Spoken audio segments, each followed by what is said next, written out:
Ay, Monday na pala ngayon. Papasok pa pala ako. Ay, titignan ko pala sa TV kung suspended na.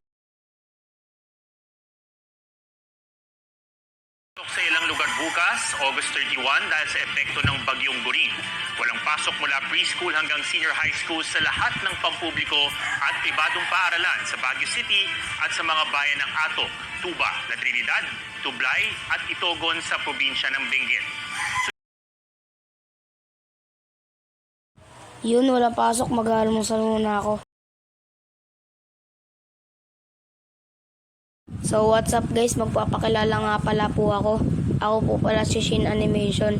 At salamat ka pala po kay JM Animation kasi ginawa niya po ako ng YouTube channel. Ang ikikwento ko ngayon ay tag-ulan experience. Naranasan mo na ba to? Yung maulan tapos may pasok ka pa. Nakabihis ka na, nakaligo ka na, nakakain ka na. Tapos biglang may mabilis na kotse na nasaktuhan pa, may putik pa sa gilid mo. At biglang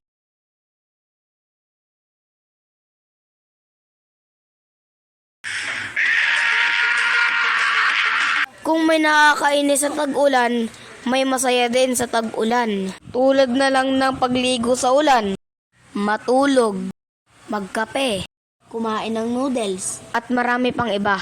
So yun lang guys, huwag niyong kalimutan mag-like, comment, share, and subscribe. Kung gustong magpa-shoutout dyan, mag-comment lang kayo sa baba. So yun lang guys, bye!